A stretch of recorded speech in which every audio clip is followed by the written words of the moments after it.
Et bonjour à tous. Sur le couteau qu'on a commencé à faire, pardon, parce que j'ai mon père qui m'envoie des trucs. Sur le couteau qu'on a commencé à faire, pour faire un petit rappel, on a créé un couteau ensemble, un couteau relativement simple en plat de semelle, donc c'est-à-dire avec un acier qui va jusqu'au bout du couteau et on vient coller des plaquettes en bois, en résine, en corne, ce que vous voulez, en acier, en laiton, pour en faire un manche, d'accord? Jusqu'à maintenant, on a détouré, on a fait la forme, on a fait les moutures, on a fait euh, les plaquettes, on les a détourées, formées, on a fait les traitements thermiques hier, et maintenant il faut nettoyer. Et maintenant il faut nettoyer. Et pour nettoyer, eh ben, ça prend un certain temps. Afin de gagner un peu de temps, j'ai fait la moitié hier. Voilà, la moitié hier, et je vous ai laissé le plaisir de faire l'autre moitié avec vous aujourd'hui. Donc, on fait notre trempe. On part un petit peu. Hein. On a fait notre trempe hier. Une fois qu'on a fait la trempe, le couteau, je l'ai mis au four. D'accord? Pour le radoucir un petit peu, pour éviter qu'il casse. Donc là, en gros, maintenant, si je viens lui donner de la tension sur le latéral ou des coups ou de travailler avec des angles. Alors attention parce que la pointe reste quand même relativement fine. La pointe, je dis pas. Elle va pas tenir non plus si on commence à taper dans la bûche et à commencer à travailler. Je suis pas sûr, c'est pas prévu pour. Mais il cassera pas. Au pire, s'il y a trop de force, il pliera. Donc, une fois que la trempe et le revenu sont faits, il faut faire une reprise de l'émouture. D'accord? On laisse toujours un peu plus d'épaisseur sur le tranchant. Déjà pour éviter les déformations à la trempe. Donc quand on va mettre dans l'huile et que ça va refroidir, ça va être pour éviter que la lame ici au niveau de l'émouture, elle voile. Ça m'est déjà arrivé sur des couteaux de sol, sur des couteaux de cuisine où j'ai laissé un tranchant hyper fin. Je vous assure que ça fait des chips. C'est horrible, c'est niqué après pour récupérer. Donc on laisse un peu de gras et on laisse aussi un peu de gras parce que sur certains types d'acier, ça va le décarburer. D'accord? Si on prend un acier de carbone et qu'on travaille un peu trop longtemps, au niveau de la trempe, on va perdre un petit peu de carbone. Donc il faut retaper un petit peu, d'accord? Retaper un petit peu dans l'acier pour faire partir cette partie de l'acier qui a été décarburée. On est parti? On travaille. Donc là, on va aller à la machine backstand et on va rattraper les moutures. Les choses sur lesquelles il faut faire attention, et ben en fait, ça va être d'avoir la même hauteur ici et ici. Là, concrètement, je vais prendre la distance qu'il va y avoir là avec un compas. Je vais retourner mon couteau et je vais tracer légèrement, d'accord, légèrement en dessous la ligne sur laquelle je veux m'arrêter. Parce que sinon, je vais me retrouver avec une émouture là et une émouture soit plus basse, soit plus haute. Généralement, ça risque d'être plus haut et j'ai pas envie parce que du coup, ça me pète ma symétrie. Si je regarde mon couteau comme ça, je vais avoir un côté qui sera plus haut que l'autre. Là, on le voit un petit peu, il n'y a pas grand-chose, hein, il y a un demi-millimètre de plus, je pense. Et ensuite, on va récupérer le guillochage pour voir. J'ai commencé à nettoyer ici. L'arrière, on s'en fout puisqu'on va coller les plaquettes en bois. Et après, il va falloir que je retravaille à la machine pour ramener tout au même niveau. Donc, cette partie-là, on la travaille à la fin. On va récupérer le matériel de protection. Donc là, on protège les yeux, la respiration, puisqu'on va créer des particules de métal. Donc une bonne partie, je vous montre un petit peu comment ça se passe. Hein. Une bonne partie, en fait, part dans mon récipient d'eau. Déjà, il me sert à rafraîchir, à refroidir mon acier, puisque quand je vais travailler ici, surtout une fois que l'acier est trempé, si jamais je chauffe trop mon acier et qu'il commence à bleuir, ça veut dire que ma trempe est terminée. La partie qui aura bleui ne sera plus trempée ou mal trempée. Donc ça veut dire que cette partie-là coupera moins bien et l'acier sera moins solide. Donc je passe une ou deux fois ici pour rattraper. Quand je sens, c'est pour ça que je ne travaille pas avec les gants. J'ai horreur de travailler avec les gants parce que je perds un petit peu en sensation. Là, je passe ma lame et quand je commence à sentir qu'en touchant mon couteau, enfin en laissant mon doigt sur le couteau, j'ai du mal à tenir la température, je le trempe dans l'eau. pendant 2-3 secondes, je le rafraîchis et je reviens. C'est pour éviter justement d'avoir cette partie thermique. Donc on prend les particules là, mais il y en a une partie qui part, donc on se protège. Mon départ des moutures, là j'ai réussi à le nettoyer. Alors j'ai fait du grain 240, je finis à la fin quand tout est fait, le manche et tout, je le rebloque, je passe un papier 400, un papier 600, 600 c'est bien. J'aime pas quand c'est trop brillant. Un papier 600, 400 ou 600, et je laisse comme ça un beau tiré en long pour que ça soit, pour qu'on ait cette structure là qui soit bien droite, pas que ça parte comme ça. Voilà, un beau visuel bien droit. Là vous voyez, j'ai réussi à avoir ma ligne de démarcation qui est bien nette.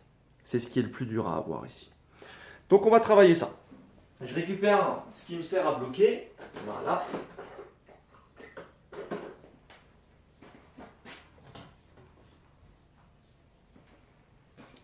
Ma petite machine à 2 balles. Comme ça, je ne perds pas l'endroit de départ de mon ricasso. Ici, vous avez vu tout à la dernière fois, il y en a un qui est un peu plus haut. Donc cette partie-là, je vais la rattraper maintenant. J'essaye de pas trop frotter l'acier sur le noir parce que ce noir-là, j'ai pas envie de le perdre ou de laisser des marques dessus. Donc, je serre ça tranquillement, même pas à la main, c'est suffisant. Vous voyez, ici, je suis au bon niveau. D'accord? Et ici, ben, en fait, j'ai une partie de trop. Donc cette partie-là, je vais venir maintenant la bouffer pour ramener les deux. Et pour être sûr que je suis bien, je regarde ici, je suis au même niveau. Je ne suis pas au même niveau, donc je vais desserrer un peu et ramener mes deux parties au même niveau. Voilà.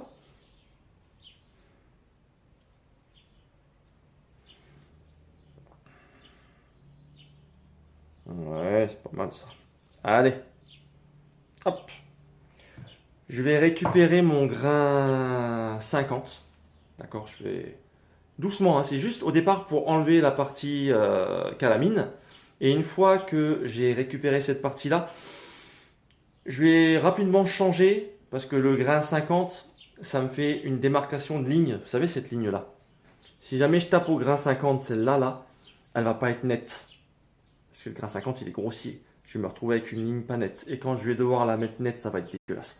Donc, grain 50 pour récupérer max. Et ensuite, je monte. J'ai un grain 80, un grain 120. D'amincir en même temps cette partie-là pour qu'il reste 0,3, 0,4 mm. Qu'est-ce que je cherchais? Oui. Voilà. Ça, je prends le compas et je vais vérifier ma grandeur des moutures. Attends, je vais essayer de faire quelque chose que vous voyez un petit peu, parce que là, je ne vous montre pas. Donc, je vais mesurer cette partie-là. Un peu plus. Là, on est pas mal. Je suis juste avant ma ligne. Donc, en gros, je vais prendre cette partie-là. Est-ce que c'est... Ouais, en fait, je suis pratiquement... En fait, c'est pratiquement la ligne sur laquelle je suis. Hein. J'ai pas grand-chose à récupérer. J'ai vraiment pas grand-chose à récupérer. Je suis pratiquement au même niveau. Ok. Je vous installe pour que vous ayez... J'essaie de garder le téléphone vers moi au cas où j'ai des questions. Comme ça, on peut voir là. Ça me permet juste d'avoir un peu de lumière supplémentaire. Donc je le mets de temps en temps. Comme ça, je suis bien clair. Ça nique un peu le truc là. Attends. Je vais essayer de faire en sorte que ça vous flingue pas. C'est de la merde. Eh ben on va le faire à l'œil. Allez. Désolé, à partir de maintenant, je mets les masques, donc ça va être compliqué de discuter. Je vous fais un petit résumé quand c'est fini, ok?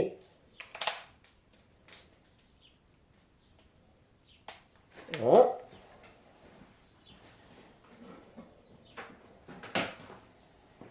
Là pour les oreilles.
Maintenant que j'ai récupéré ma tranche,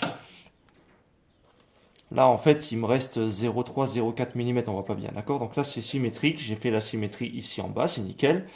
Sauf que là maintenant je vais changer de bande parce que j'arrive pratiquement sur ma partie. Donc là je vais prendre une bande un petit peu plus fine.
Voilà.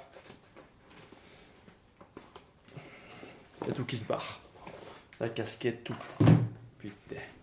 Ok, alors, on vérifie ça ensemble.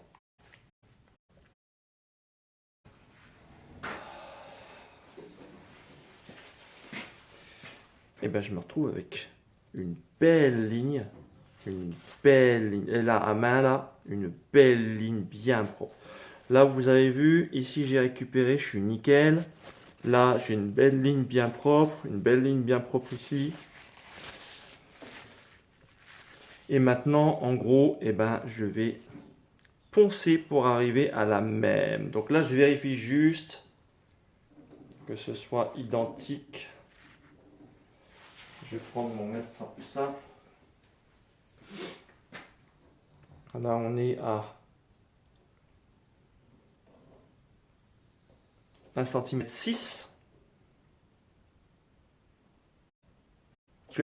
On a c'est vérifier.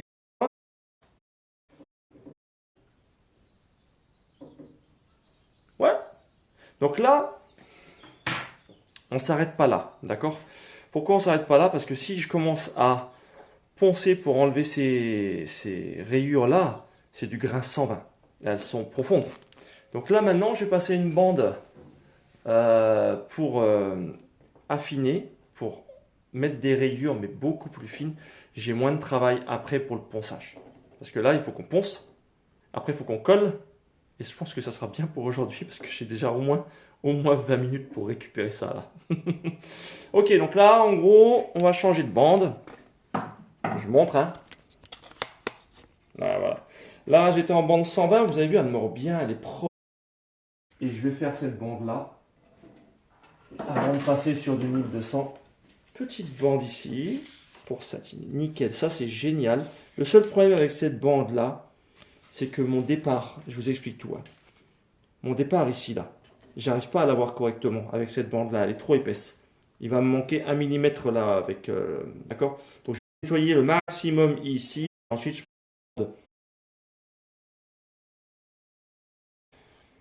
Si je me foire sur mon visuel d'émouture, eh ben je vais pas être content. Ok. Est-ce que vous êtes prêts? J'espère que vous êtes prêts. Alors on y va. Allez.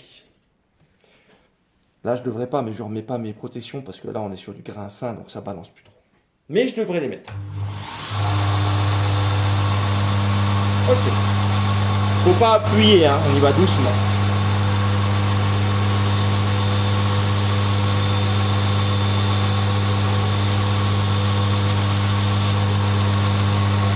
Voilà, ça rend vachement plus smooth.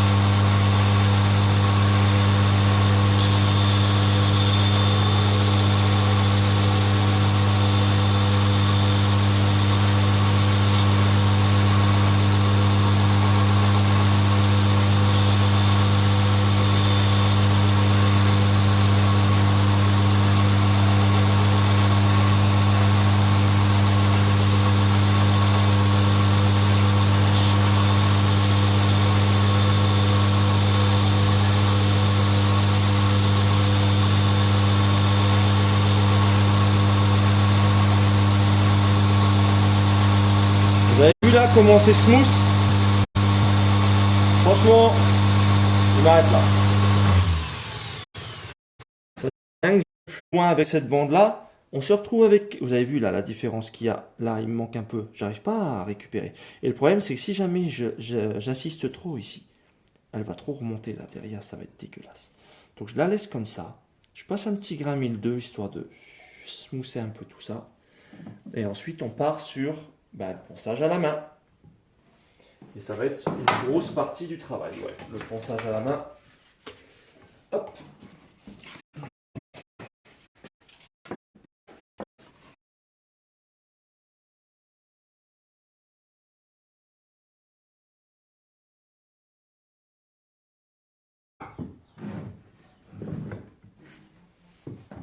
C'est parti.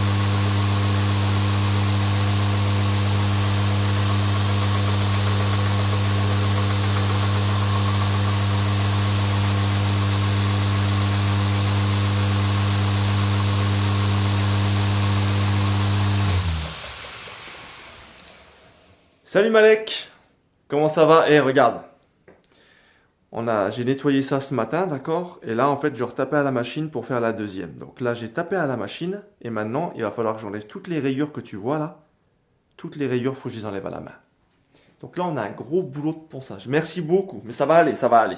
Le plus dur est fait, le plus dur est fait. Hop. Maintenant on va passer sur une bonne partie de ponçage. C'est le fun assuré.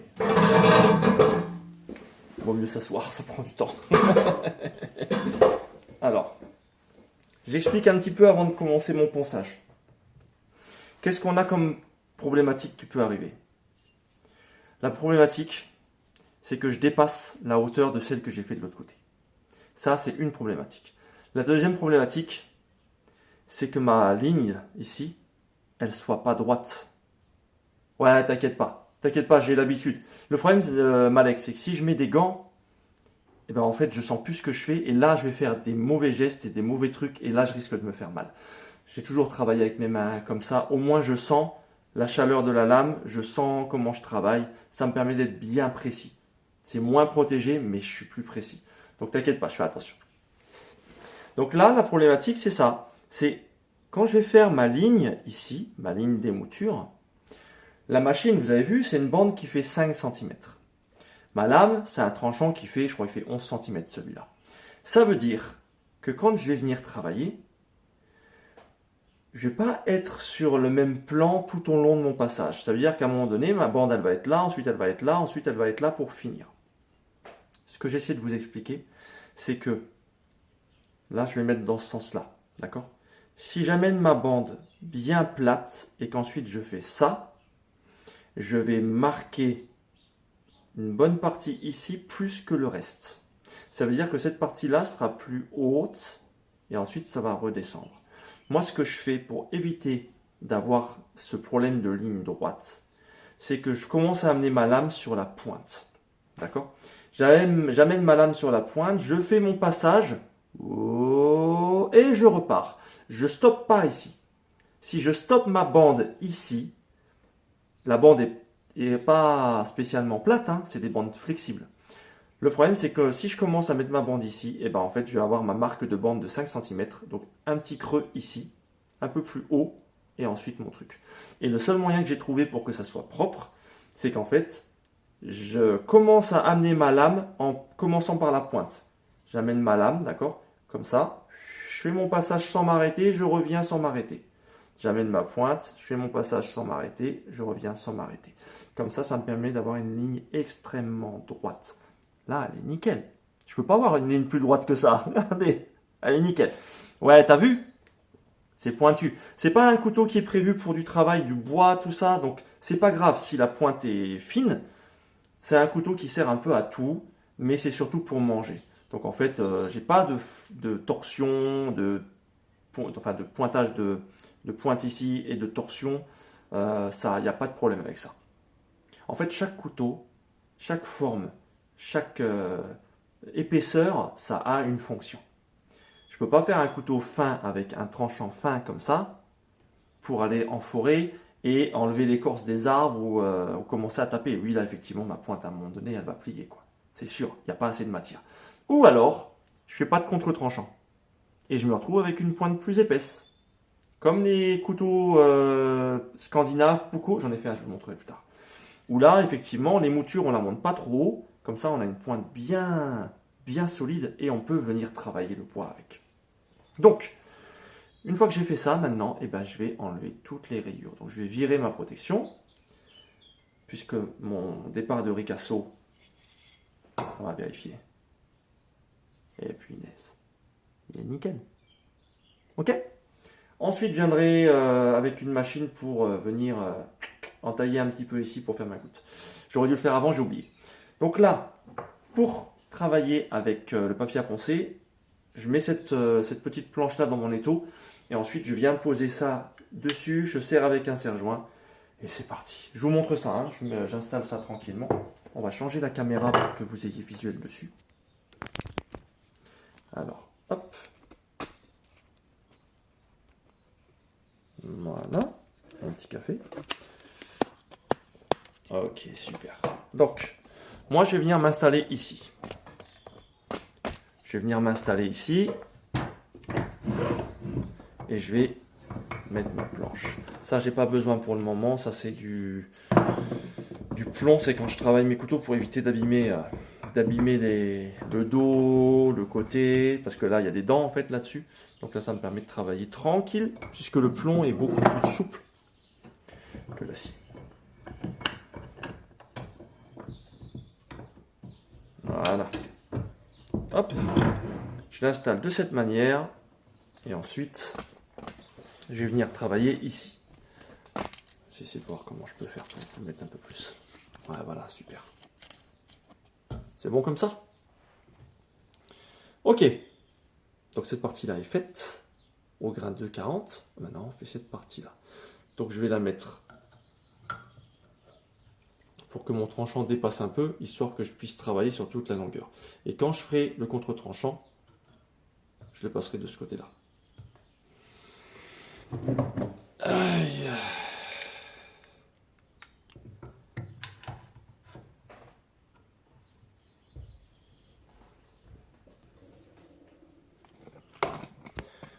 Qu'est-ce que vous voulez faire? Ah, eh ben, ça va être... Alors là, en gros, je vais poncer. Donc je vous montre, hein. J'ai une petite pièce qui est là-bas.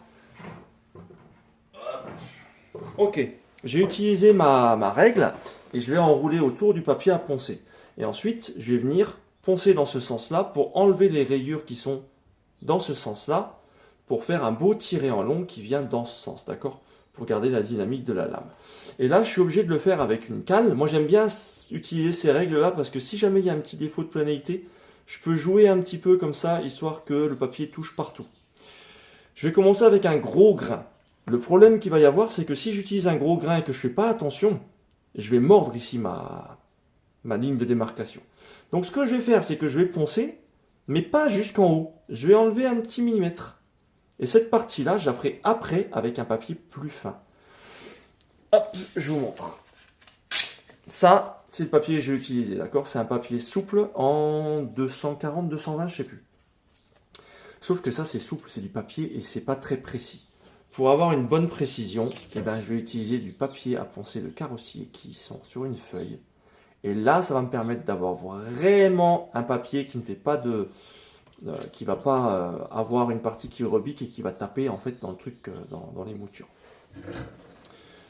Donc on va faire ça, on va commencer tranquille.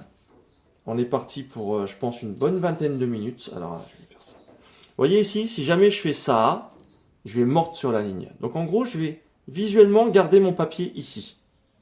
Mais il faut que je le fasse visuellement.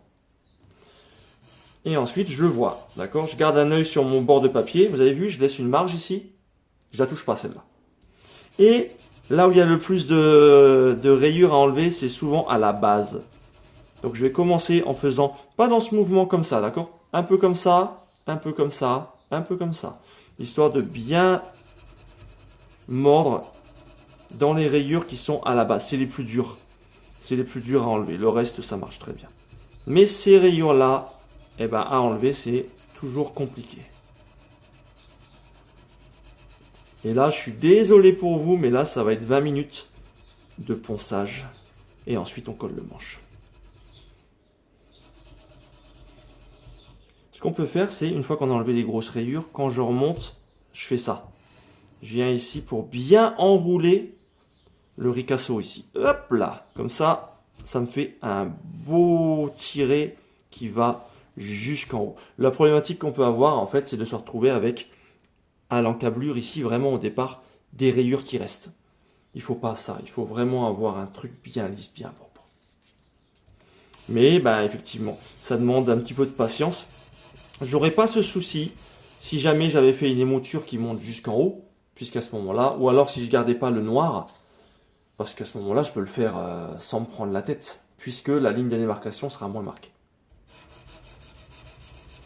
Le problème qu'il va y avoir aussi, c'est que parfois, en fonction de la lumière, on va se dire, ça y est, c'est bon, j'ai enlevé toutes les rayures, d'accord? En fonction de comment je vais me placer au-dessus de ma lame, et ben, je vais me dire, ouais, c'est bon, il n'y a plus de rayures. Et en fait, il faut vraiment regarder dans tous les angles, parce que certaines rayures vont se révéler en étant dans ce sens-là ou dans ce sens-là.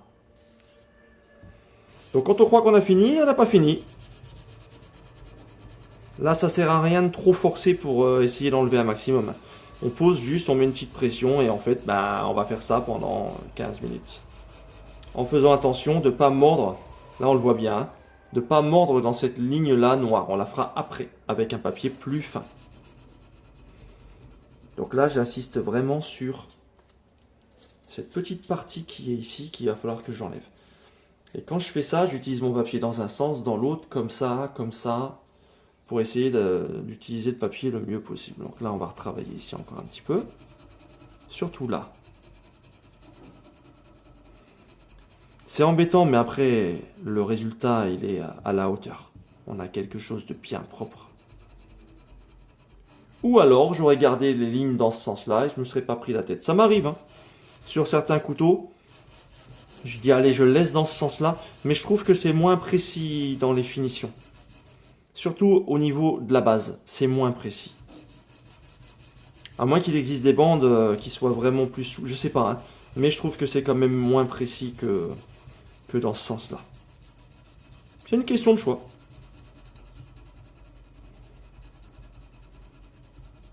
Vous voyez ce que je disais ici. Si je regarde de là où je suis, j'ai l'impression qu'il n'y a plus de rayures ici. J'ai l'impression que c'est bon. Et en fait, en me mettant au-dessus, sur le côté, là, je les vois, ça y est. Là, si je me mets à peu près ici, je vois qu'il m'en manque plein. Alors, on continue. Et vu que mon acier est beaucoup plus dur que quand j'ai travaillé avant la trempe, et ben ça demande plus de temps pour enlever les mêmes rayures qui m'auraient pris 5 minutes concrètement si je l'avais fait avant la trempe.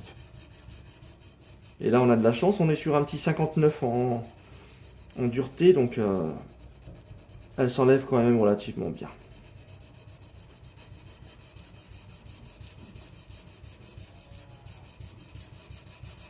La pointe, je la fais après. Hein. Je m'occupe de la première moitié pour être sûr que j'enlève tout et après je finis sur la pointe.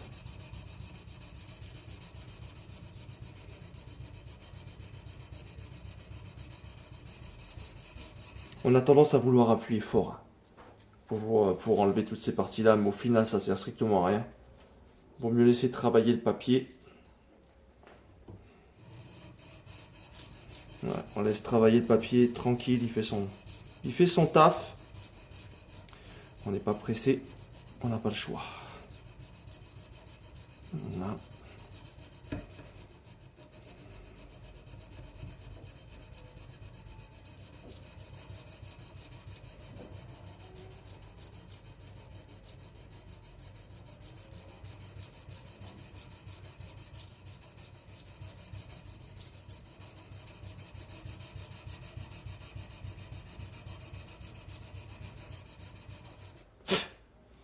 D'habitude, quand je fais ça, je mets un peu de WD-40. Mais je ne mets pas tout de suite. J'enlève d'abord une grosse partie et ensuite je viens utiliser le produit pour finir un petit peu. Pour le moment, c'est pas la peine. Ça va juste me foutre du liquide et je vais pas voir ce que je fais. Au moins là, je travaille un petit peu. Alors ça bourre le papier un peu plus vite. Mais je vois bien ce que je fais et je vois bien ce qu'il reste à faire. Là, au départ de l'émouture, on est pas mal. Hein. Après, vous voyez, j'ai une technique pour remonter. On la fera après.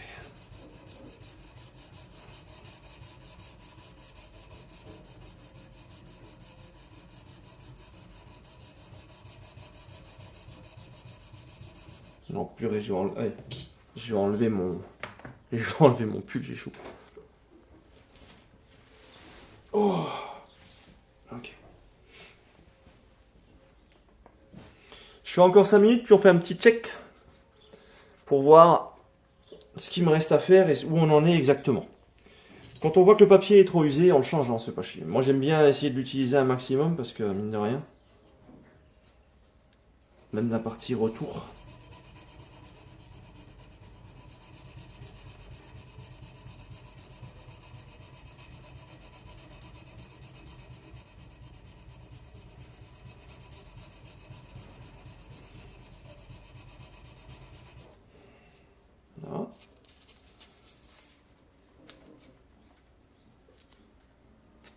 Voilà.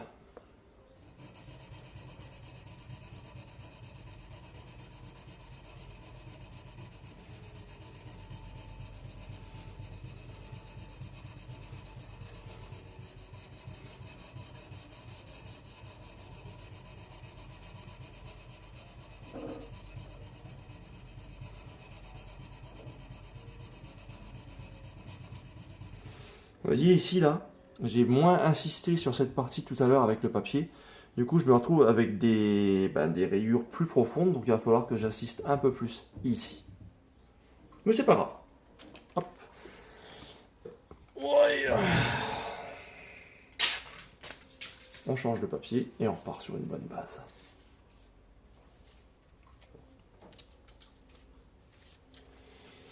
Et on est reparti.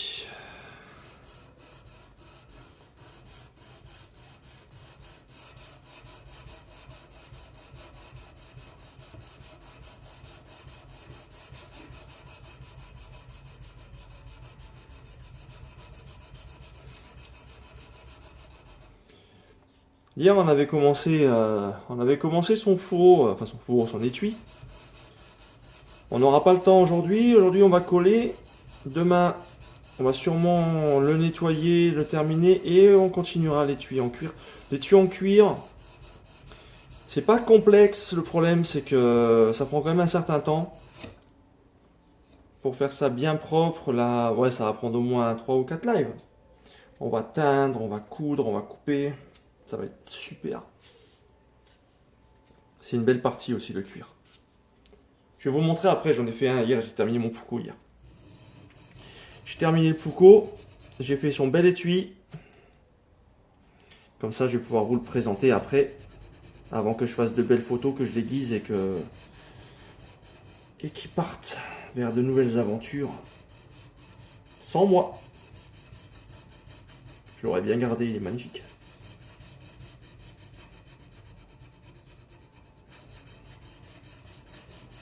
Voilà, on est pas mal. Là, on est pas mal, on a déjà enlevé une bonne partie.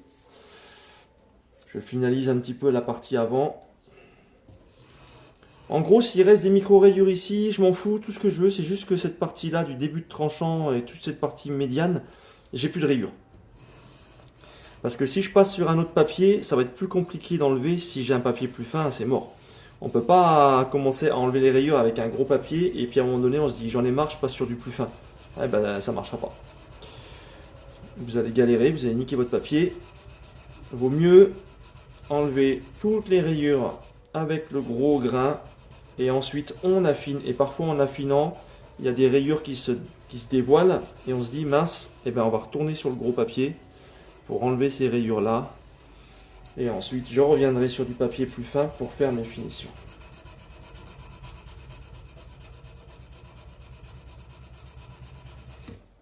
Je vais essayer de vous approcher un peu là. Vous voyez sur quoi là? Attends. Voilà. Là on voit pas bien, mais ici j'ai des rayures qui m'embêtent là. Et des fois il faut faire gaffe, hein, parce que j'amène tellement fin qu'on peut se couper quand même si c'est pas aiguisé. Là ça va, c'est bien. Hop. Ouais, je vais faire. Je vais passer de l'autre côté. Hop.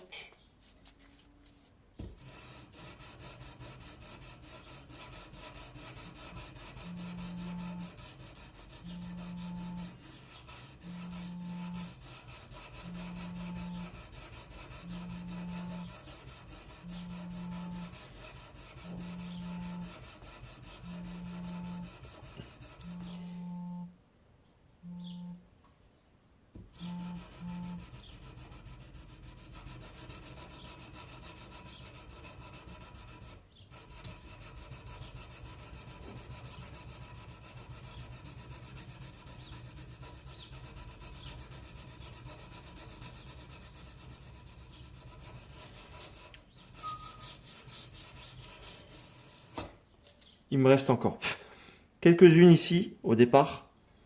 Là, franchement, on est bien. Là, on devrait être pas mal. Je peux repasser avec un grain propre après pour vérifier qu'on soit bien, d'accord? Mais là, pour l'instant, ouais, on est pas mal. On est pas mal. On est reparti parce que c'est pas fini.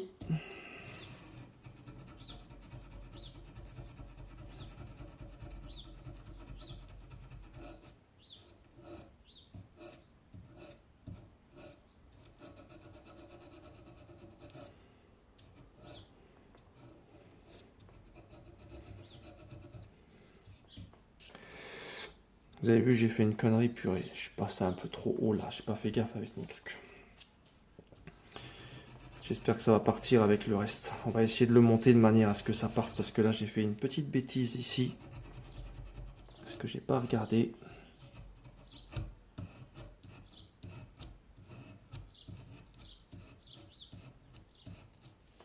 On va voir.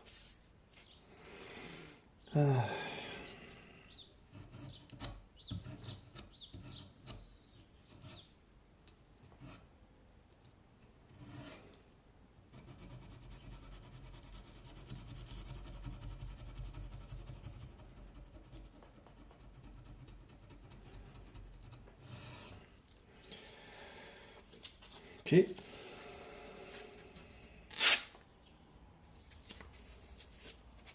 on est reparti. Et pour finir, on va commencer à mettre un peu WD-40.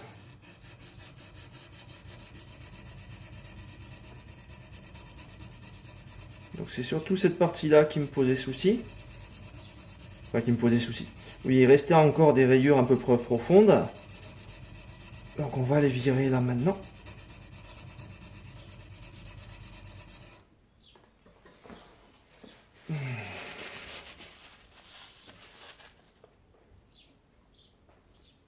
Et on est pas mal, j'ai l'impression que c'est bon. C'est pas mal. Voilà ce qu'on va faire. Du coup, je vais changer de papier. On va partir sur un autre, le même grain, mais je remets un petit passage. Un petit passage pour être sûr qu'à l'encablure au départ, ça soit nickel. Ici. Il faut qu'ici, ça soit nickel. Et généralement, je fais dépasser le papier après un petit peu après pour que ça puisse épouser la montée là. Pour qu'en fait, en faisant ça, je travaille aussi dans la montée.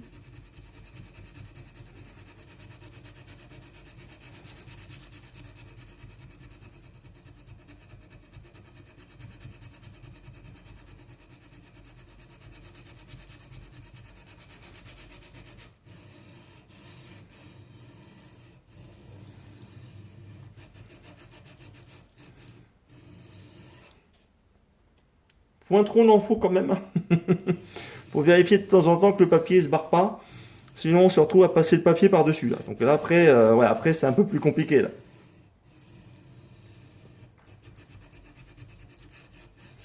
Mais c'est pas mal ça. Hein. Allez, on nettoie un bon coup. On passe sur un papier de 40, mais en papier carrossier. Comme ça. Donc là, je vérifie juste. Ouais, là, on est bien. Là, j'ai un petit peu là, mais c'est normal. En bas, j'en ai plus. Allez. On passe au nettoyage complet. Là. Donc vous avez vu ici, je vais me retrouver avec un papier très fin. Je vais pouvoir le mettre, il va casser. Je vais pouvoir le mettre autour de ma petite règle qui me sert de cale. D'accord. Là, je le fais venir jusqu'ici pour que je puisse bien le serrer et bien le tenir pour que j'ai pas de problème de planéité ici. Et que je me retrouve avec mon papier qui se ressort. Donc là maintenant, ouais, là je vais pouvoir aller doucement et travailler sur ma ligne jusqu'en haut. Tranquille. Sans trop appuyer. Et comme ça, je me retrouve à pouvoir poncer ma belle ligne ici. Mais ça, c'est possible que si mon papier est bien collé à ma règle. Si mon papier est un peu décollé de la règle, eh ben, je vais vraiment venir taper dans ma ligne ici. Et après, je vais perdre cette partie très propre de cette ligne là. Cette ligne d'émouture. Une fois que je suis sûr que j'ai enlevé toutes les rayures, ce que je vais faire, c'est prendre mon papier, partir de l'encablure ici et venir faire des tirés en long 5-6 fois pour bien, comment dire, harmoniser tout. Mais ça, c'est que si je suis certain que j'ai enlevé toutes les rayures. Là, il m'en reste une petite là. Non, c'est pas fini. Ok. On remet un petit peu. Et là, on va travailler dans ce sens-là. Voilà, surtout pour faire mes rayures du haut. D'accord, des mouvements cool, bien droit, pour être sûr que je ne mords pas. Voilà, là ici, hein, tranquille.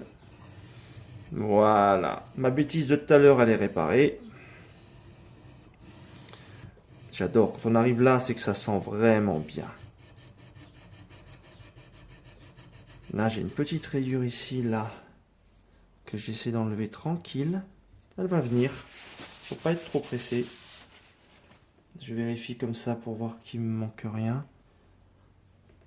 Ouais, on est bien là. Pour être sûr, je change. On change de côté pour mettre de ce côté-là. Je viens bien mettre en pression. Voilà, comme ça, ça ne rebique pas. Et là, je vais venir travailler tranquille. Je remets un petit peu. Voilà. Voilà. Tranquille. Ici. On enlève bien. Alors. Maintenant, on va faire notre tiré en long. Histoire de voir si tout va bien. Là, de bien harmoniser mon tiré en long. De toute façon, je le referai après quand je changerai de grain pour me prendre un grain 400 et 600. Là, c'est juste pour être sûr que les rayures soient parties comme ça. Après, j'ai juste à faire un passage ou deux pour finaliser ça. Ok. Alors, on a quoi maintenant? On est bien. On est bien. Voilà. Donc là, j'ai enlevé mes rayures. J'ai fait ma ligne d'émouture. On est bien. Maintenant, je vais faire le contre-tranchant ici. Je lève bien. Voilà. Vous avez vu, là, j'ai fait un petit frotté ici, là. Ça, c'est quand on met le WD-40. Parfois, quand on essuie, il faut faire gaffe. J'aurais dû tapoter ici un petit peu. Donc là, je vais retirer. Vous voyez cette partie-là, là. Ah bah, vous voyez rien du tout parce que c'est à l'envers. Bon, attends. Hop. Hop. Et voilà. Cette partie-là, là. Fait pareil. Fait pas la mise au point, ce petit salopard. Bah alors, c'est quoi ce bazar? Voilà. Merde. Cette partie-là, là. Merde. Là, faut la nettoyer, celle-là.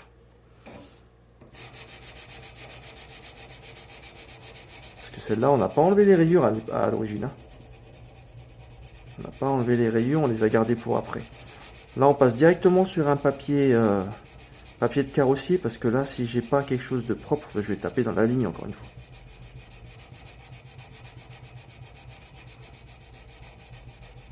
Et là, j'enlève mes rayures pour faire un beau contre-tranchant qui soit tout propre. Et ensuite, on colle le manche.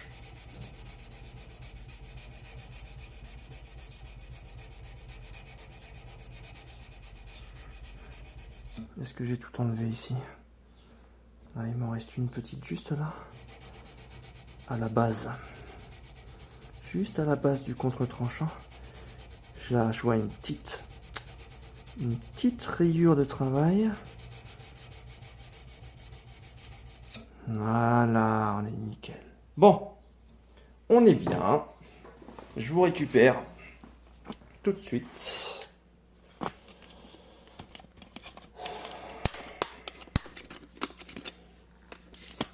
Voilà. Ok. Donc, pour revenir à ce qu'on a fait,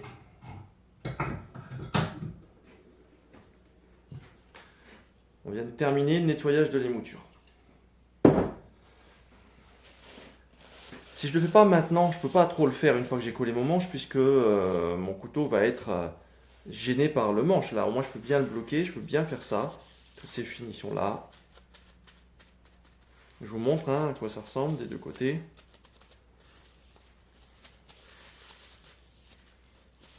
Donc, un côté, deux côtés. Franchement, parfois ça va, parfois c'est moins bien. Là, on est sur une belle émouture bien propre. Elle est identique à droite à gauche, elle est bien droite. Le contre-tranchant, l'alignement et le centrage de la pointe, il est nickel. Sinon, ça veut dire qu'il faut que je retape dans le contre-tranchant pour le faire. Mon fil, on est sur du 0,3, 0,4 max. 0,3, je pense. Mon départ d'émouture, nickel. Maintenant, ce qu'on va faire, c'est qu'on va nettoyer grossièrement. Je vais passer un coup à la ponceuse là pour enlever cette partie-là et coller mon manche. On va passer là.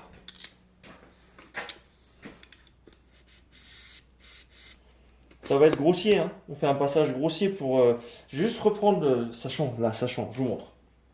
Sachant que le bois, là, merde, vous êtes où? Sachant que le bois, il va venir là, et ben en fait, je vais tracer ma ligne là, en me disant, je dépasse pas cette ligne-là. Donc, je le fais à la bande ou je le fais à la main? On va le faire à la main. On va le faire à la main, parce que j'ai pas envie de mordre mon truc. Donc, vu que là, j'ai tout bien fait propre, j'ai pas envie de serrer sur mon noir. Je prends une petite canne en cuir et je vais venir serrer mon serre-joint sur ma canne en cuir. J'ai pas envie d'abîmer mon couteau. Hop. Vous avez vu comment c'est long, et encore là ça va, c'est long le nettoyage. Franchement le nettoyage c'est long. Je reprends un papier grossier. Et je vais baisser un peu. Je reprends un papier grossier et je viens simplement enlever tout ça d'une manière tranquille. Voilà. Puisqu'elles vont me servir pour la colle. Ces rayures là, vraiment. Ouais, ça.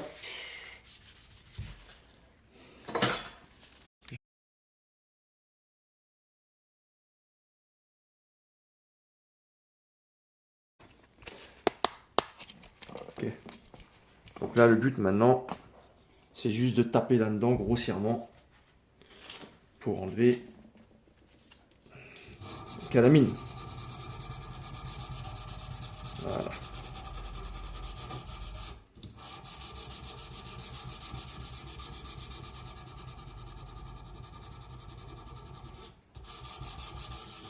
Je fais ça, comme ça, je viens me faire des petites micro-rayures. Nickel. Hop. Quand j'ai fait ça, je nettoierai après avec l'acétone. Hein. Quand j'ai fait ça, je change et je tourne de l'autre côté. Vous voyez, on l'a nettoyé grossièrement, là, voilà. Plein de rayures et tout. Je change de côté et je fais la même chose de l'autre côté. Ensuite, on nettoie à l'acétone et on fait un beau collage. Et on verra le reste demain, puisqu'il me faut 15 heures de séchage pour que la colle soit bien fixe.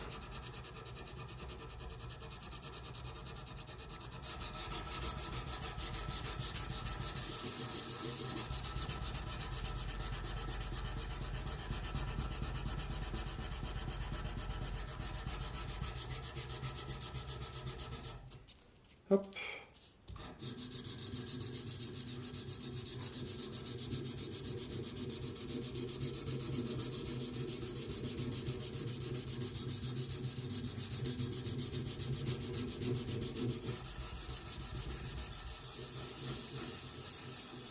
Et voilà. On est bon. On va nettoyer ça à l'acétone. Et on va coller enfin ce fameux petit manche qui va être magnifique. Hop, je vous récupère. Ok.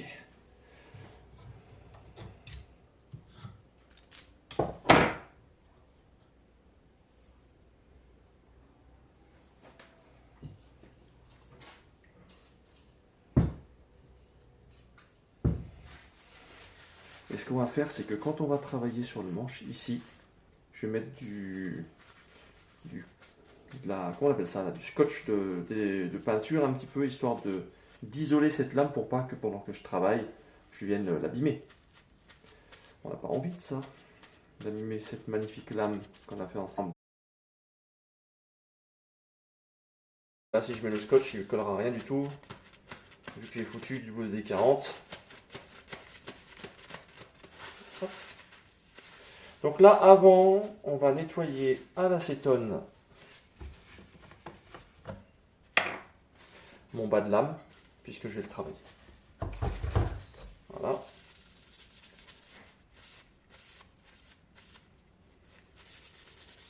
Ok, je nettoie pour dégraisser. Je dégraisse. Je dégraisse tranquillement le manche en plusieurs fois pour être sûr que tout est bien parti. Voilà. Je dégraisse correctement mon manche. Voilà, on va le laisser comme ça. On va le laisser sécher comme ça tranquille. Une fois que c'est fait, je vais dégraisser la partie avant et je vais la mettre dans le scotch. Là, on va utiliser celui-ci. Je vais le mettre autour. Pas entièrement jusqu'au bout parce qu'il va falloir que je nettoie la colle qui va dégueuler. Donc je vais laisser jusqu'ici. Comme ça, je travaille tranquille. Je peux nettoyer ma colle. Je peux faire tout ça. Alors, pour éviter, parce que là, on a ici et on a ici où je vais avoir des rivets. Moi, je veux serrer tout ça. Et en fait, si jamais je laisse dépasser le rivet trop fort ici, comment je serre si j'ai mon rivet qui m'empêche de serrer parce que devant. Donc ce que je vais faire, c'est qu'une fois que j'ai mis le rivet, je vais venir le travailler à la machine pour l'amener au plus près et ensuite comme ça je vais serrer directement avec le rivet dessus pour que ça vienne bien coller, sachant qu'on est sur du bois debout et il a tendance à relever le saligot. Bon, comment on est notre manche? Nickel. Je touche plus trop aux manches, je l'isole. Et maintenant, je vais nettoyer à l'acétone également. Toute ma lame. Comme ça me permet de vérifier les rayures. C'est bon.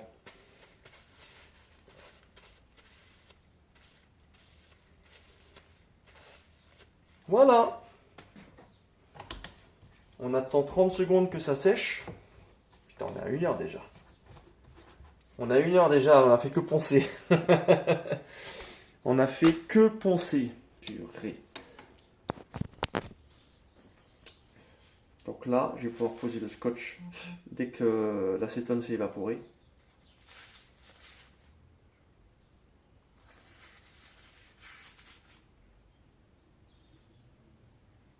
Ok.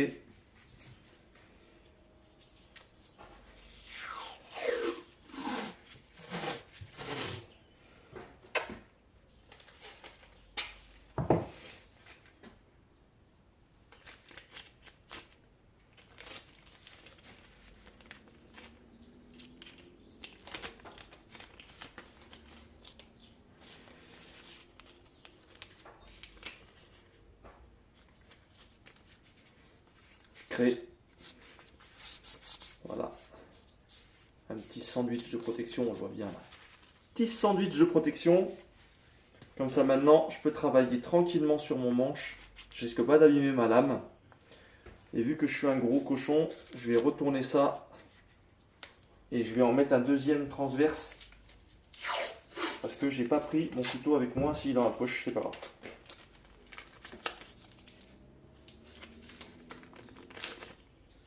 Voilà.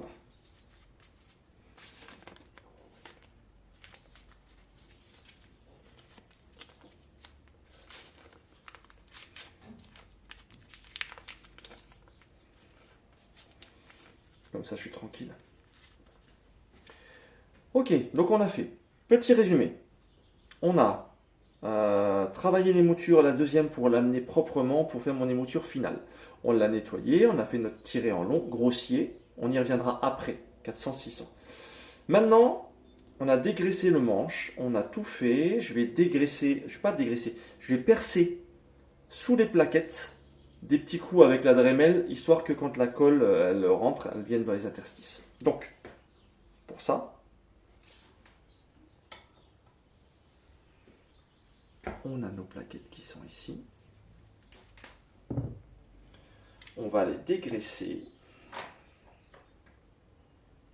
En attendant, l'autre, je la mets ici. Donc là, pareil, je vais venir percer et ensuite, on dégraisse. D'habitude, je le fais à la perceuse à colonne, mais là, je vais le faire directement ici. Un petit plus. Faut juste que je retrouve le bon embout de Dremel là.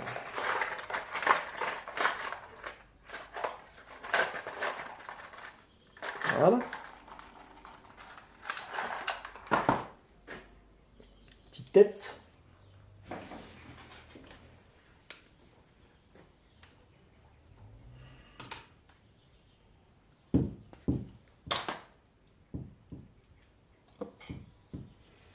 on refait ça grossièrement.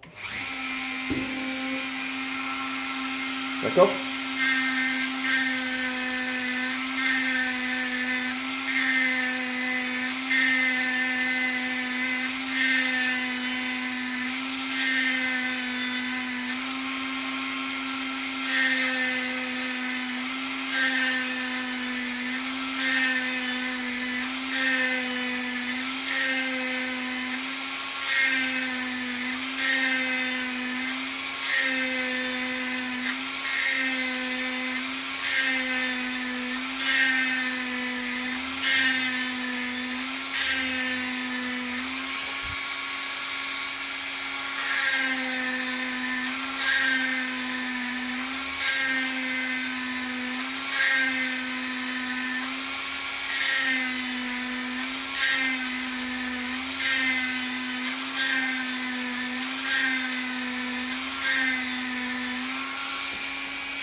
Voilà, messieurs, dames. Où j'ai mis mon couteau? Faut gratter. Parce que là, je peux pas le coller. En faisant les trous, j'ai fait une surépaisseur.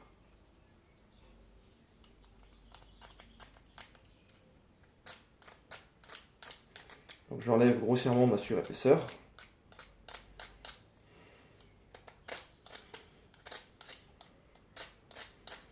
Là.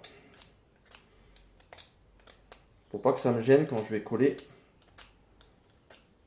le couteau sur le manche.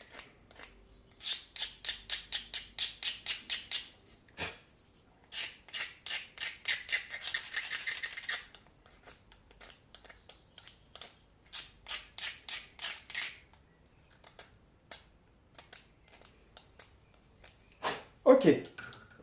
Rebelote acétone. Hop. Acétone, séchage. À l'air libre, tranquille. Deuxième plaquette. La même chose. Et acétone et séchage tranquille. Et on colle.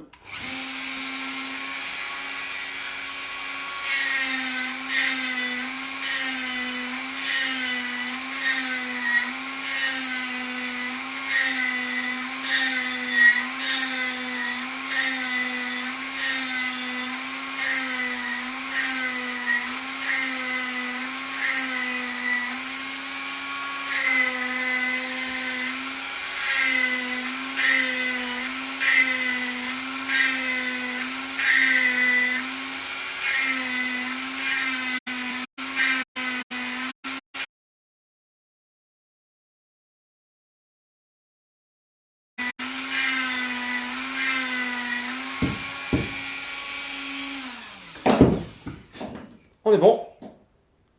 On nettoie. Vite fait parce que pendant qu'on attend, le salopard de bois là, il travaille et il est en train d'essayer de se redresser là. Le bois debout c'est beau, hein, mais alors à travailler c'est l'enfer.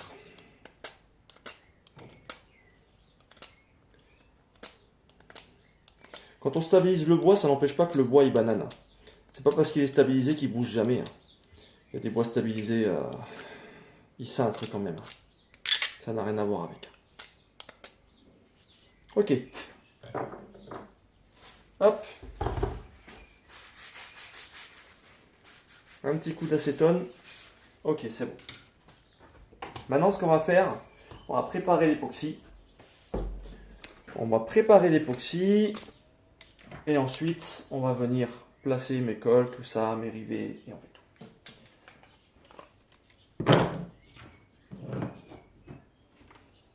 Ok, donc, pour préparer l'époxy, on va le faire là.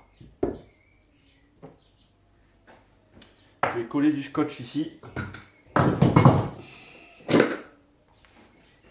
Allez, venez avec moi, je vous montre.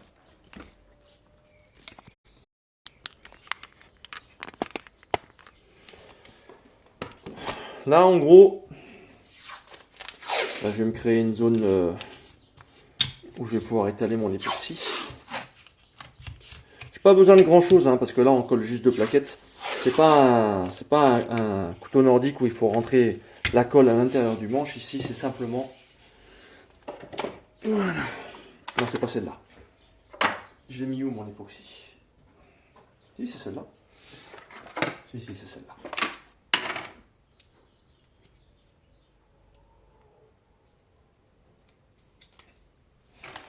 Ok, donc là je vais doser hein, parce que j'ai pas besoin non plus de trop. Voilà, c'est tout.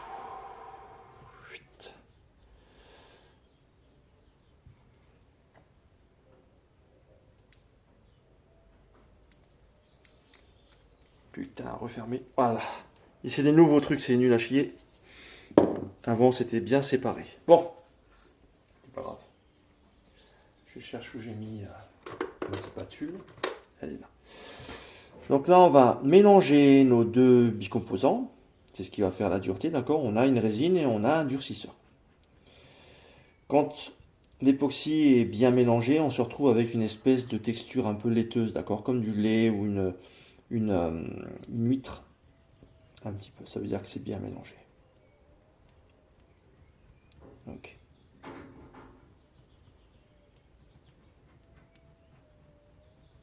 toute façon, je vais finir là avec les doigts pleins de colle. À chaque fois, c'est pareil, je vous préviens.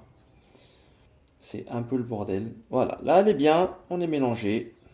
Je ramène ma colle tranquille.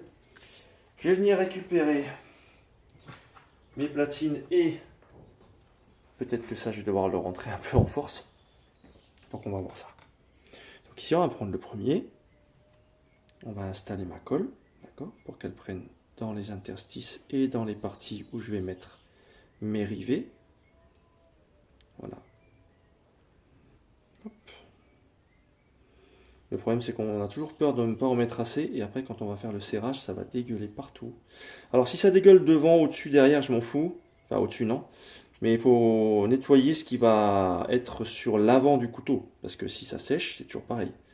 Une fois que le séchage est fait, s'il reste de la colle, bah, quand je vais l'enlever, je vais marquer mon acier. J'ai pas envie de ça.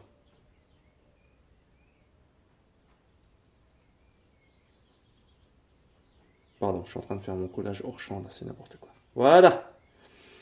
Une fois que j'ai fait ça, je vais venir prendre mes rivets tranquilles. Je me les installe. Voilà, j'installe mes rivets. Ok. J'installe celui-là qui va sûrement me casser les pieds, parce que j'en suis certain qu'il va me casser les pieds, celui-là.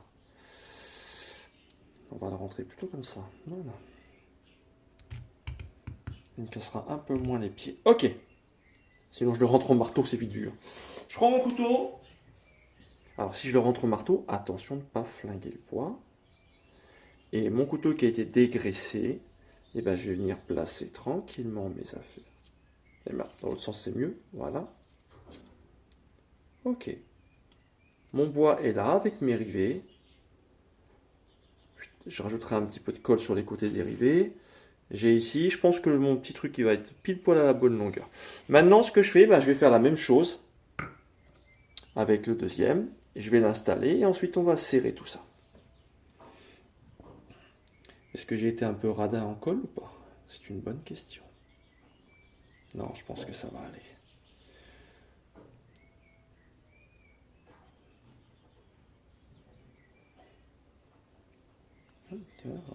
On a été un peu limite sur la colle quand même.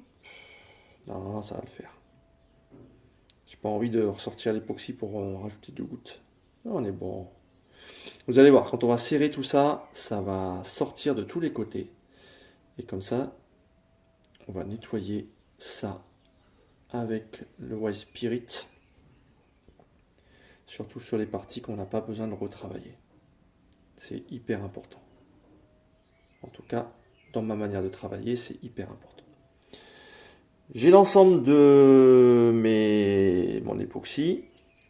Maintenant, je vais placer la deuxième. Vous voyez? Donc, je vais rentrer mes rivets pour qu'ils soient dans la bonne configuration. Il ne veut pas rentrer sur. Voilà. Surtout l'arrière qui va me poser. Yes, l'arrière ne me pose aucun souci. Si ça a du mal à rentrer, vous voyez, là, ici, j'ai du mal à le faire rentrer ici. Je vais Je vais le rentrer doucement, doucement au maillet. J'ai pas envie de casser le bois. On va le rentrer tranquille. Il est où mon maillet? Où est-ce que j'ai mis le marteau? Et je perds la tête, c'est pas possible. C'est pas grave. Hop, on prend celui-là. Donc là, le but, ça va être juste de... Voilà, il est rentré. Pas encore entièrement. Voilà, ok. C'est que je vais aller taper au gros grain de manière à enlever une bonne partie pour que je puisse serrer.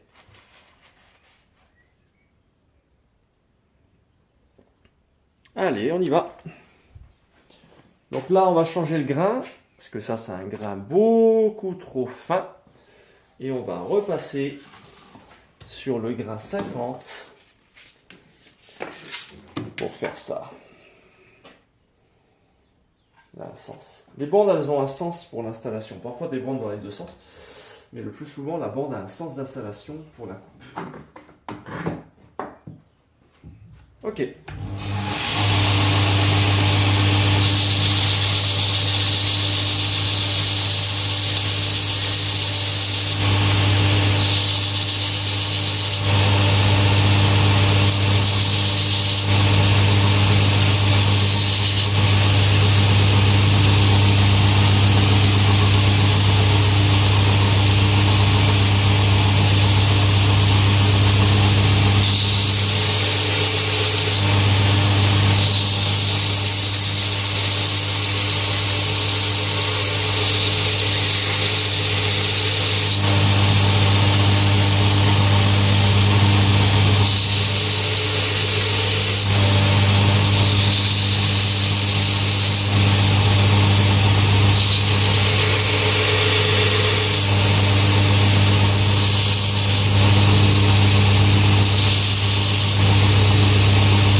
Vous avez vu ce que j'ai fait? Voilà, j'ai amené mes rivets au plus près en laissant une petite marge. Comme ça, je vais pouvoir serrer tranquille. J'ai pas besoin ensuite de galérer pour le serrage. Donc vu que là, j'ai fait le cochon et que j'ai mis de la colle, en fait, je vais mettre mon serrage et ensuite je vais venir enlever tranquillement la colle que j'ai dessus. Là, ici aussi, là le bois, je vais enlever l'époxy, enfin l'époxy qu'on a ici. Sinon, je vais coller avec le serre-joint, ça va me coller avec l'époxy. Donc on enlève ça tranquille. On a le temps, hein, c'est une prise, c'est une époxy prise 2 heures, hein, on est tranquille. Hein. Voilà. Là, je nettoie juste cette partie-là, histoire que quand je vais mettre les pinces, ça ne me colle pas les pinces sur le bois. Voilà. Et je vais mettre les pinces aux endroits ici et ici, pour qu'il y ait le plus de contact. Et quand on va voir la colle, surtout la colle va sortir ici, là, on va pouvoir nettoyer ça.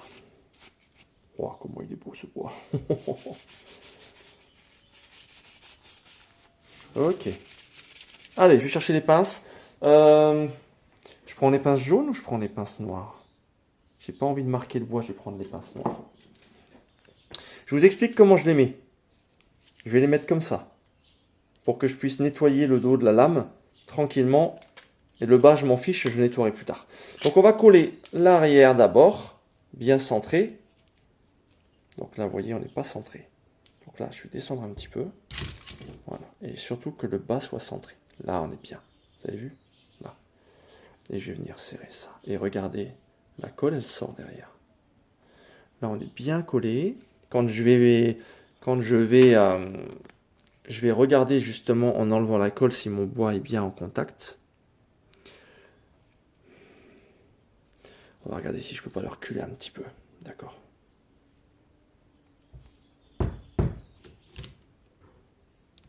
Plutôt ici. Voilà, que je serre bien l'arrière. Surtout que l'arrière soit bien serré, que ça fasse bien contact. Là, ici, vous voyez, ça appuie plus sur là que là. Donc, je vais essayer de modifier ça un petit peu. De manière à ce que tout soit bien pris en compte. Donc, on va le descendre un peu.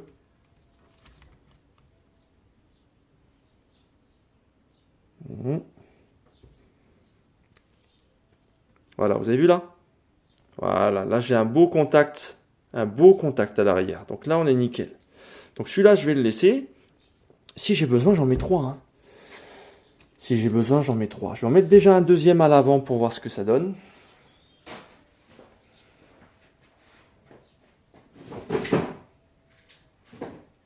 Voilà. C'est le bordel sur le tablier. Ok. Donc là, maintenant, je mets le deuxième à l'avant.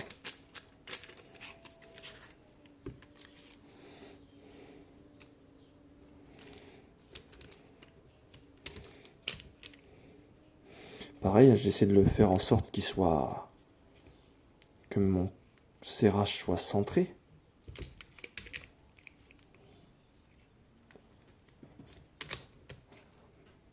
Attends. Je pense que là, on est pas mal. Non, je pense que là, on est pas mal.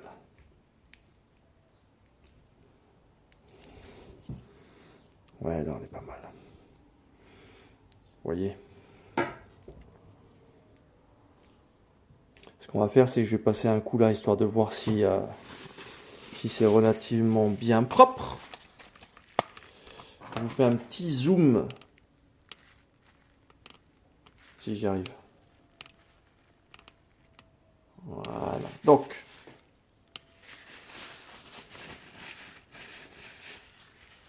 Ah merde, pardon. Oui, c'est Malek, t'as vu? Non, il est pas tranchant encore. Le tranchant, je le fais à la fin, Malek, quand on a nettoyé, fait l'étui. Là, à ce moment-là, on fait. Cette partie-là, je l'enlèverai après. Vous avez vu, j'ai laissé ça là.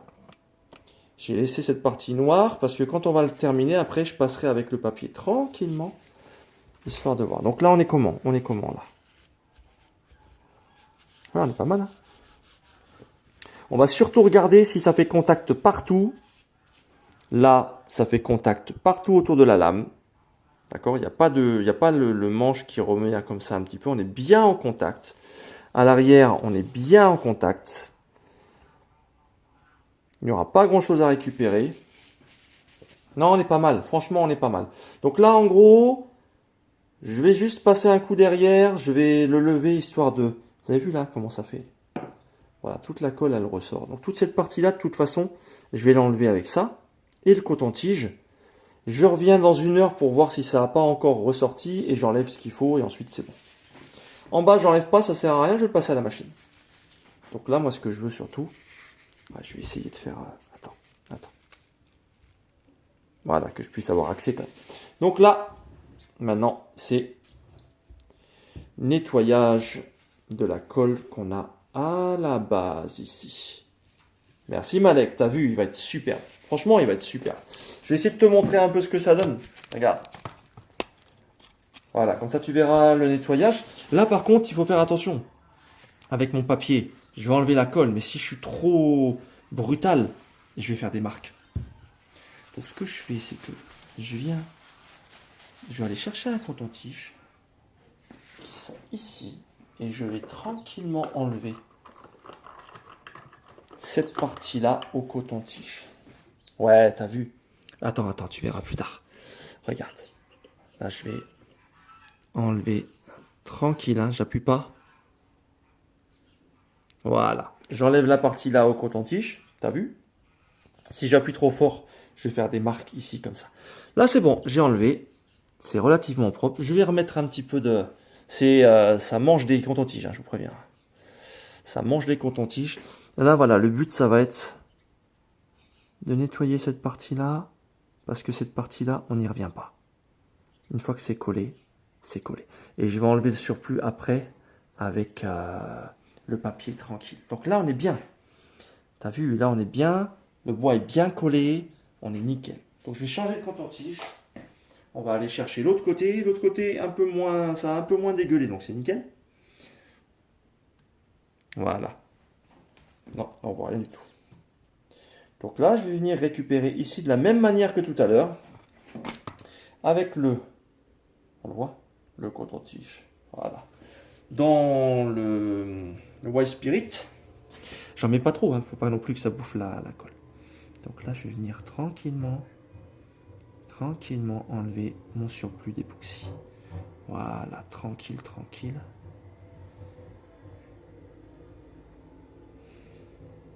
Nickel ça. Attends, parce que là, j'arrive pas à tremper. Voilà, j'ai trempé ou pas là? Putain, j'arrive pas à tremper. Hop.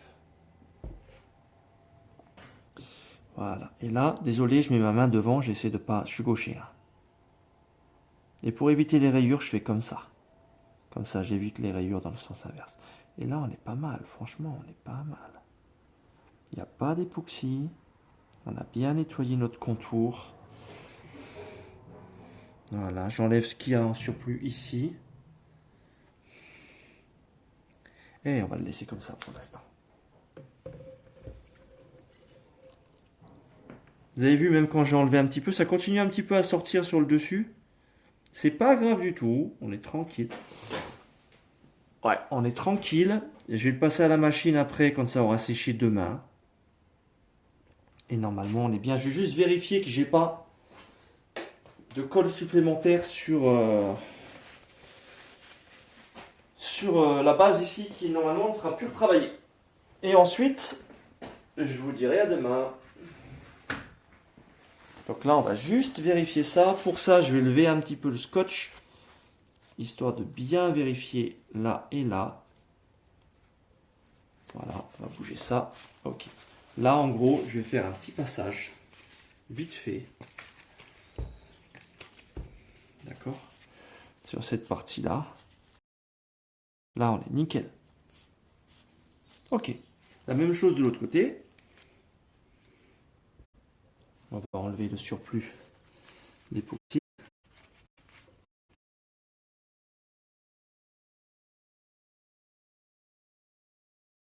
Voilà.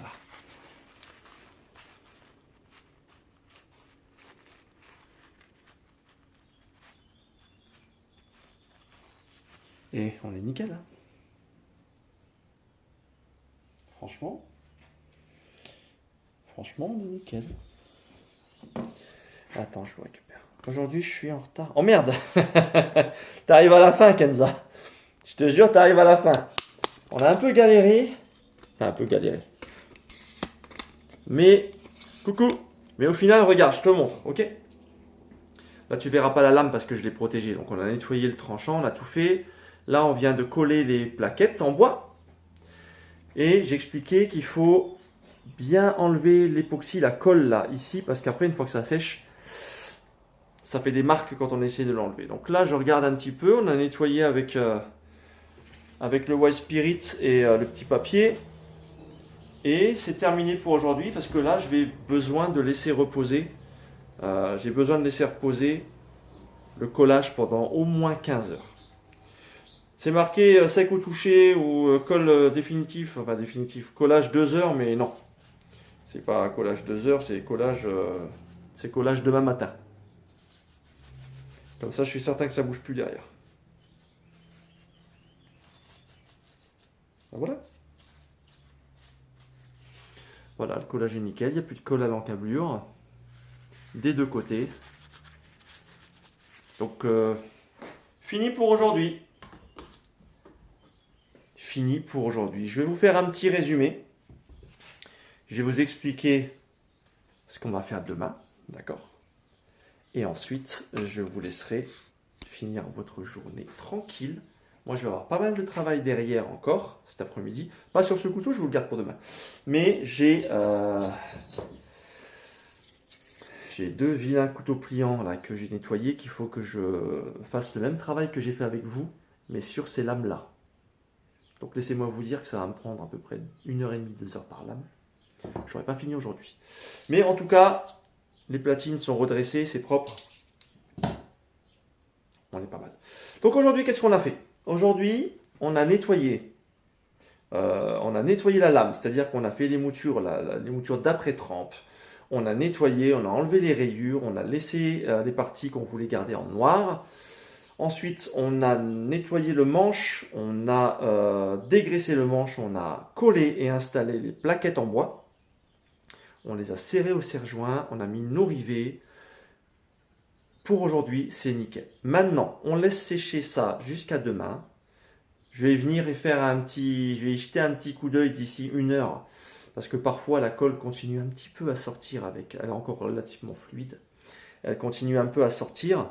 Donc là, dans 1 heure, je reviens. Je vois si l'époxy est ressorti un petit peu. Si elle a sorti un petit peu, je nettoie. Après, ça bouge plus. Après, ça bouge plus. Elle se solidifie avec le temps et après, à un moment donné, elle ne dégueule plus. Demain, voilà ce qu'on va faire demain. Demain, on arrive. J'allume le live, je vous dis bonjour. On boit un café. Je récupère le couteau, on enlève les serre-joints. Et on va nettoyer le dos, le cul du couteau, tout ça pour enlever l'époxy qui est en surplus. On reponce notre manche pour enlever les rayures qu'on a créées avec la mise en place des rivets et l'amenage, ça se dit pas. Le fait d'avoir raccourci les rivets pour que ça soit au niveau du bois, histoire que je puisse serrer. On nettoie le manche, il sera nickel. On nettoie le manche, on fait le manche, on passe le manche à la frotte. Ça prend pas trop de temps, c'est relativement rapide, hein. 15-20 minutes c'est fait, d'accord? 15-20 minutes c'est fait. On voit s'il y a des détails à régler, des choses à reprendre, normalement non. Et ensuite, on continuera notre étui. Non, on va pas faire l'étui. Vous savez ce qu'on va faire? L'étui, on se le garde pour après. On va faire la lanière de cuir, on va faire la petite perle en bois. Il faut que je récupère un morceau de ce bois-là. Et, ah putain, du bois de bouche, je suis pas sûr. J'ai une perle en ébène, on va voir. On va choisir un bois, on va se faire une petite perle, on va la faire, on va la mettre en place. On aura notre couteau avec notre dragon et notre perle. Et comme ça, on se garde l'étui pour après. J'espère en tout cas, 1 heure et demie, ça a pris du temps aujourd'hui. J'espère de tout cœur que ce que vous avez vu vous a plu. J'espère aussi que vous serez là demain pour la suite. Si vous n'êtes pas là, c'est pas grave. J'ai le replay sur Twitch et j'ai une chaîne YouTube qui porte le même nom, Brice Couturier de Corbec. Vous avez une rediff des lives qu'on a ici. Comme ça, si jamais vous avez manqué quelque chose, si vous voulez revoir quelque chose, et ça me permettra peut-être demain, si vous êtes là, de me poser vos questions, si vous avez des interrogations sur une des phases qu'on a fait, et si j'ai la réponse, parce que je n'ai pas la réponse à tout, si j'ai la réponse, je vous la donnerai. Voilà. Je vous souhaite en tout cas une excellente journée, et je vous dis à demain.